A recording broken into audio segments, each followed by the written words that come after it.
सो हाय भाइयों, welcome to a channel. सो इस video हम बात करने वाले हैं सीपीयू मेंस की तैयारी के बारे में। इसमें हम काफ़ी डिटेल से बात करेंगे। और देखो, प्री का पेपर हो चुका है। प्री में आपके जितने भी नंबर आए हैं वो मैटर नहीं करता। आपको कोशिश करनी है कि आप पूरा का पूरा फोकस इस पर करो, क्योंकि आप जितने ज़्यादा इसमें नंबर स्कोर करोगे उतनी ज़्यादा आपकी प्रोबेबिलिटी बढ़ेगी आपके कंप्लीट सिलेक्शन में। ठीक है।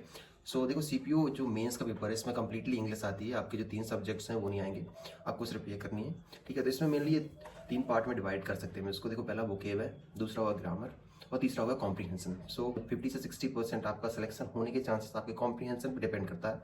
आपने कितने अच्छी तरीके से आपको चीज़ें समझ में आती हैं, कितनी जल्दी आप चीज़ें समझ पाते हो। क्योंकि आप जब चीज़ें जल्दी समझ पाते हो तो आप चीज़ों को आसानी से और कम टाइम में पूरा कर पाते हो, तो आपके अंदर कोई प्रेशर भी नहीं होता। ठीक है। सो हम डिटेल में बात करेंगे। तो सबसे पहले हम वोकैब की बात कर लेते हैं। वोकैब के लिए आपको कोई ज़्यादा स्पेशल कुछ चीज़ लेने की ज़रूरत नहीं है कि आप 50 बुक लिए फिर 50-60 पीडीएफ लिए फिर। आपके लिए सिर्फ एक ही बुक काफ़ी है। आपने ब्लैक बुक का नाम सुना होगा। देखो, ब्लैक बुक, देखो दिखा देता हूँ मैं। देखो, ये ब्लैक बुक है। इसके सिवा तुम्हें कोई भी बुक की ज़रूरत नहीं है। हो सकता है देखो उसका अभी एडिशन पुराना है, तो आपका एडिशन जो भी हो। ठीक है। सबसे पहले कोशिश करना कि जितने भी इसके प्रीवियस ईयर क्वेश्चन है वो कर लो। और इसमें जो देखो इसमें दिए गए हैं, इसमें वन वर्ड सब्स्टिट्यूशन, वोकैब में आता है वन वर्ड सब्स्टिट्यूशन, ईडियम्स और आपके सिनोनिम्स। ठीक है। तो सिनोनिम्स तो आपको करना है, तो आपकी कैपेसिटी के ऊपर डिपेंड करता है आप कितने कर पाते हो। जैसे आप 20 से 25 कर सकते हो एक दिन में, तो आपको उतने करना है कि जितने तुम कर सको। ठीक है। और एंटोनिम नहीं करना, क्योंकि अगर तुम एंटोनिम करोगे तो वो मिक्स हो जाएंगे।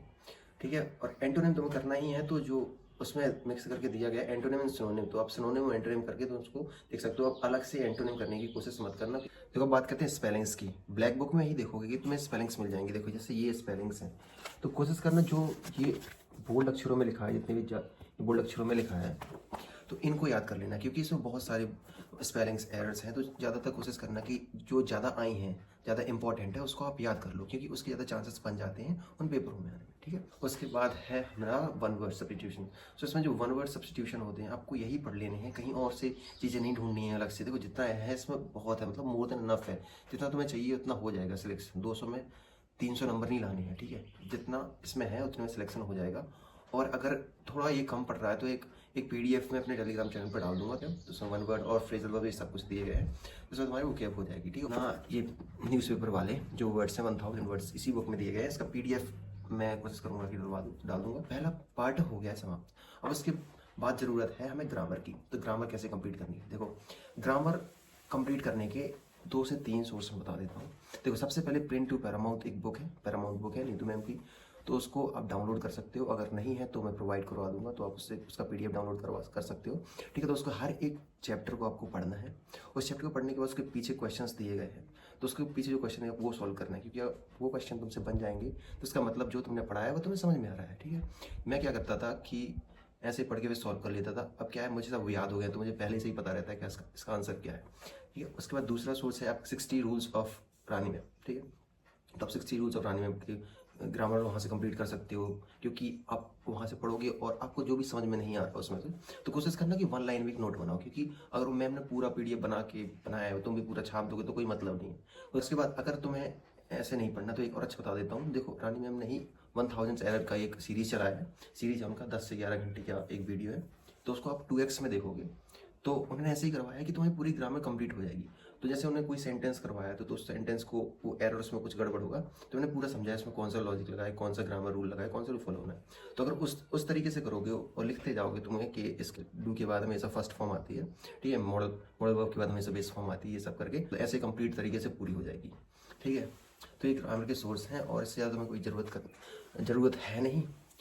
और प्रशांत सोलंकी की क्लास है तो वो कर सकते हो एज अ रिवीजन, और आपको वहाँ से करना है। और ग्रामर देखो, कोई भी टीचर पढ़ा रहा हो, पढ़ा तो सेम ही रहा है, वो क्वेश्चन भी सेम ही आते हैं। ठीक है। तो प्रिंट टू पैरामाउंट बुक जरूर कर लेना। उसके बाद आप किसी भी टीचर से पढ़ सकते हो जो भी आपको सही लगता है। मैंने बता दिया आपको 60 रूल्स ऑफ ग्रामर, तो आपके लिए सही रहेगा। ठीक है। अब ग्रामर के बाद आता है देखो डायरेक्ट, इनडायरेक्ट एंड नरेशन। तो इनमें कोशिश करना है कि तुम्हारा कोई भी मार्क्स ना कटे।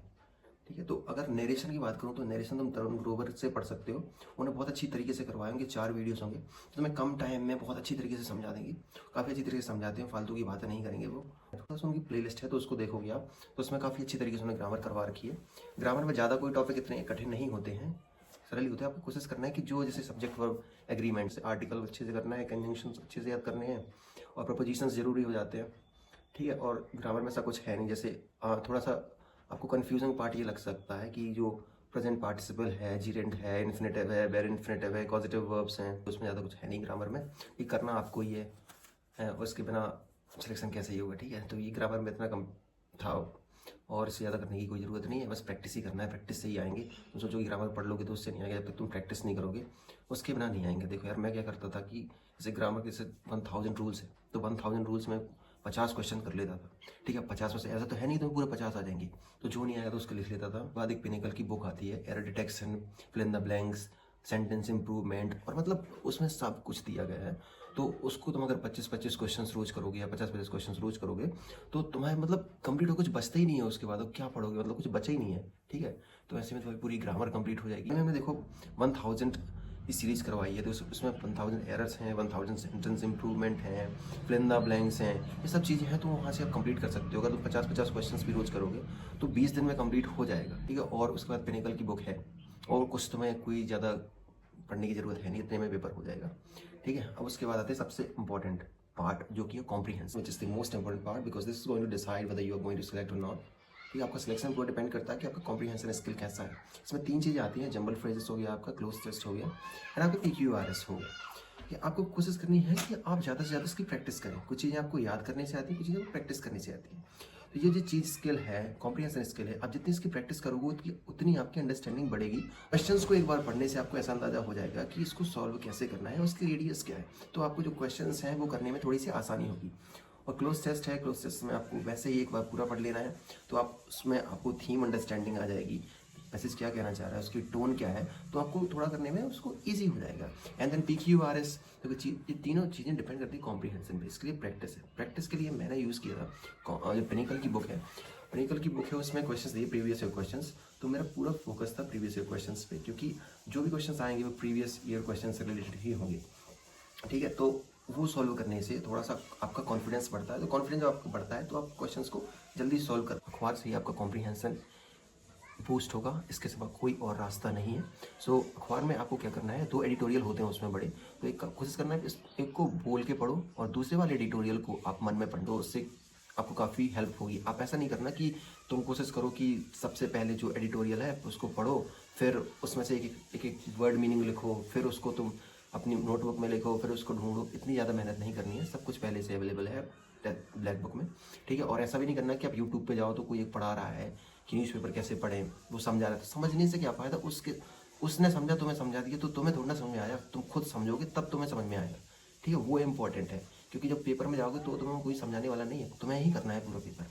ठीक है, तो इसके लिए आपको न्यूज़पेपर करना ही करना है। शुरू में बोरिंग लगेगा, पर सिलेक्शन तो तुम्हें चाहिए यार, तो थोड़ा तो कर सकते हो ना। कोशिश करना कि ऐसे पार्ट पढ़ो आप जो आपके लिए इजी नहीं हो, थोड़े से उसमें वर्ड्स अलग हो, थोड़े से टफ वर्ड्स हो, जैसे आप साइंस का भी उसमें थोड़ा सा आर्टिकल आता है, तो वो पढ़ना। क्या करता था, जब मेंस की तैयारी थी तो मेरे जब नंबर 140-130 तक आके रुक गए थे, उसके बाद फिर मैं रियलाइज़ किया कि यार मैं कहीं ना कहीं यहाँ फंस रहा हूँ। तो प्रॉपर तरीके से जो पैसेज हैं मैं बहुत ज़्यादा फोकस किया, और जो अभी किरण की बुक है, पिनिकल की बुक है, एंड जितना ही मुझे मिलता था मैंने सारे कंप्लीट कर लिए हैं। मुझे सारे मतलब बहुत अच्छे तरीके से मैंने एक कॉपी बनाई रखी थी। देखो मैं दिखा देता हूँ कॉपी, देखो ये कॉपी है, देखो इसमें क्या करता था, मैं रोज 25 क्वेश्चंस करता था, सेंटेंस इंप्रूवमेंट के, फिल इन द ब्लैंक्स के, पैसेज के 5 पैसेज करता था, 5 क्लोज टेस्ट, कभी कभी 10 पैसेज कर लेता था जब गलत हो जाते थे। कोई पैसेज 10 क्वेश्चंस का होता है तो उसमें 50 क्वेश्चंस हो जाते थे, 5 पैसेज करने पड़ते थे। देखो ऐसे करके ये जो मुझसे नहीं बनता था, जैसे कोई नया वर्ड है, सिनोनिम है, कोई है, तो मैं ऊपर लिख लिया करता था, क्योंकि मुझे बाद में याद रहेगा। तो ये मेरी कॉपी है, तो आप एक कॉपी खरीद लेना, आपकी हेल्पफुल होगी। ये पूरे जो भी बुक हैं उसके पूरे प्रैक्टिस हैं, आपके नंबर जो प्रैक्टिस से ही बढ़ेंगे। ओके, सो ऐसे ही मैंने प्रैक्टिस कर करके अपने नंबर 180-170 लाए हैं। मेरे नंबर बहुत अच्छे नंबर आ रहे थे, 190 तक आए थे, 185 नंबर, पर मेरा जो पेपर था वो उतना अच्छा नहीं गया। इस वजह से CISF मिला, एंड आई वॉज थिंकिंग कि यार भाई DPSI मिल जाएगा। सो यही था, और आपको कहीं ज़्यादा भटकने की ज़रूरत है नहीं, इसी से आपकी कंप्लीट हो जाएंगे यार। और ज़्यादा थोड़ा सा अच्छा पढ़ाई करो ना, आपको कॉन्फिडेंस आएगा, कॉन्फिडेंस से आपका दिमाग काम रहेगा, तो जितने भी क्वेश्चन है ना आप उतने टाइम लिमिट में कर पाओगे, कोई दिक्कत नहीं। शुरू में लगता है कि नहीं कर पाऊंगा, आप जब एक उस फोकस में आओगे तो आप चीज़ें बहुत जल्दी पैसे समझ में आ जाएंगे सब कुछ। जब भी अगर आपको क्वेश्चंस पूछना हो उससे रिलेटेड तो आप कमेंट बॉक्स में लिख सकते हो, और टेलीग्राम पे मेरा चैनल ज्वाइन कर लेना, वहाँ पे आपके पीडीएफ्स मिल जाएंगे। कहीं यहाँ वहाँ नहीं भटकना, कोई ज़्यादा टफ वर्ड्स नहीं पढ़ना। टफ वर्ड्स जब पढ़ना जब तुम्हें जितने पहले आए हैं वो आते हैं, ठीक है। कभी कभी तुम्हें कुछ टॉपिक्स थोड़ा सा परेशान करेंगे तो कर लेना। बाकी यार देखो, पेपर तो ऐसा है कि हम लोगों को काफ़ी टाइम मिल गया था, अभी इसका पता नहीं कितना टाइम मिलेगा। तो मेरे टाइम पे तो टाइम ज़्यादा ही मिल गया था, उतने में तो 2-3 बार सीपीओ का पेपर निकल जाता। आपकी ग्रामर जो है आपको आती है उसको थोड़ा सा अच्छे से कंप्लीट करना है, ठीक है। बाकी इतना टफ है नहीं, जो इसका सिलेक्शन होता है और आपको इतना ज़्यादा अंतर नहीं होता यार, थोड़ा आप पढ़ लोगे ना। मेरा बस चलो तो मैं रोज़ निकालूँ, रोज़ सीपीओ का पेपर निकालूँ 180, अभी ला दूंगा मैं 180 तो, ठीक है। तो कोई इतना ज़्यादा बड़ी बात नहीं है। और आप अगर जल्दी क्वेश्चन से सिनोनिम्स 25 आप इजीली याद कर पाओ तो कोशिश करना उतनी टाइम फ्रेम में आप ज़्यादा से ज़्यादा क्वेश्चन करो। जैसे मैं 100 क्वेश्चन करता था रोज ईडीएम, मतलब आपको पता भी नहीं चलेगा कब आपको सब याद हो जाएंगे और नंबर बूस्ट हो जाएंगे, ठीक है guys. So thanks you for watching and do subscribe this channel. Thank you guys.